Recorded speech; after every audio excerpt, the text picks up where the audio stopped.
Bonjour à tous, bienvenue à notre méditation quotidienne. Nous sommes dans le psaume 63, un psaume écrit par David. David a écrit ce psaume pendant qu'il était dans le désert. Peut-être était-il pourchassé, peut-être a-t-il été forcé de quitter Jérusalem, le lieu où il régnait, parce que des ennemis en voulaient à sa vie. Il s'est retrouvé dans le désert, un lieu aride, et il a fait entendre sa prière à Dieu. Il a fait comprendre à Dieu que toute cette situation avait produit en lui comme un désert spirituel, une aridité. Et David avait soif de Dieu.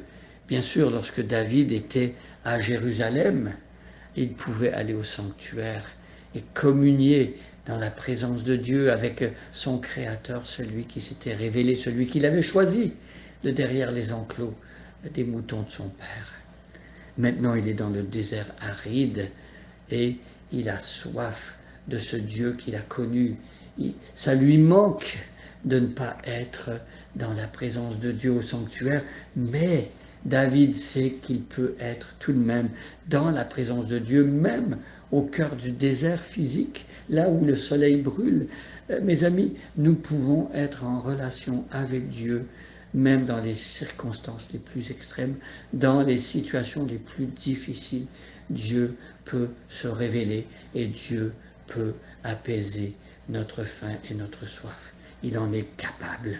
Alors je vais lire les 3 premiers versets et nous allons nous concentrer maintenant après sur le verset 4. Psaume de David, lorsqu'il était dans le désert de Juda. Ô Dieu, tu es mon Dieu, je te cherche. Mon âme a soif de toi, mon corps soupire après toi, dans une terre aride, desséchée, sans eau. Ainsi je te contemple dans le sanctuaire, pour voir ta puissance et ta gloire, car ta bonté vaut mieux que la vie. Mes lèvres célèbrent tes louanges. Alors, ici, au verset 4, David dit une vérité qui est profonde. David considère que la bonté de Dieu, connaître la bienveillance, la bonté de Dieu, il dit que cela c'est plus précieux à ses yeux que sa propre vie. Autrement dit, il vaut mieux pour lui mourir et connaître la bonté de Dieu que de vivre sans la bonté de Dieu. Combien de personnes aujourd'hui vivent sans connaître la bonté de Dieu? Et c'est terrible, on ne se rend pas compte, mais passer à côté de la bonté de Dieu, c'est passer à côté de cette chose qui est la plus essentielle dans la vie d'un être humain. Ta bonté vaut mieux que la vie. Alors, qui ne compte pas comme précieuse sa vie? Bien sûr que nous avons l'instinct de survie. Nous ne voulons pas que quelqu'un nous enlève notre vie. Elle est précieuse, c'est vrai. C'est un don de Dieu que de vivre physiquement. Et une personne, normalement, quand il n'y a pas de problème sérieux dans sa vie ou lorsqu'il n'y a pas de circonstances particulièrement difficiles, peut-être psychologiquement, une personne va vouloir vivre. Une personne va vouloir vivre. Mais ici, David dit qu'il préfère être dans la bonté de Dieu, d'expérimenter sa bonté dans sa vie, même s'il s'agit de mourir. Vaudrait mieux mourir en connaissant la bonté de Dieu que de vivre sans connaître la bonté de Dieu.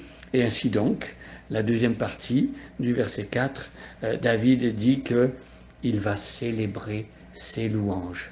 Alors, connaître la bonté de Dieu, et cette bonté se manifeste, l'épître de Tite nous dit que quand la bonté de Dieu fut manifestée, eh bien, il nous a sauvés, Dieu non à cause des œuvres de justice que nous aurions faites, mais selon sa miséricorde en Jésus-Christ. Alors, la bonté de Dieu a amené Dieu à donner ce qu'il a de plus précieux, de d'offrir Jésus en sacrifice de substitution pour que nous puissions être pardonnés et sauvés. C'est la bonté de Dieu. Donc cette bonté, lorsqu'on la connaît, lorsqu'elle se révèle à nous, eh bien elle nous pousse à célébrer Dieu par des louanges. Alors qu'est-ce que c'est que louer Dieu? C'est tout simplement de faire son éloge. C'est tout simplement d'admirer sa grandeur, ses qualités, et de ne pas pouvoir s'empêcher de dire combien il est grand, d'être rempli de joie et de dire sa gratitude et de dire merci et d'apprécier à sa juste valeur ce Dieu qui est si merveilleux. Alors je ne sais pas si vous, aujourd'hui, en écoutant ce message, vous avez découvert la bonté de Dieu en Jésus-Christ, mais je vous encourage, si vous ne l'avez pas découvert, à lire les évangiles, à lire le Nouveau Testament, à lire ce que Dieu a fait en Jésus-Christ. Laissez ces vérités profondes, cet amour que Jésus a manifesté à la croix. Laissez cette vérité envahir votre cœur et ensuite laissez-vous emporter par la louange, laissez des chants de l'allégresse monter dans votre cœur et exprimer à Dieu combien vous êtes heureux de le connaître, combien vous êtes fiers de l'avoir connu et combien sa bonté pour vous aussi vaut mieux que la vie. Bonne journée à chacun et à chacune et soyez bénis.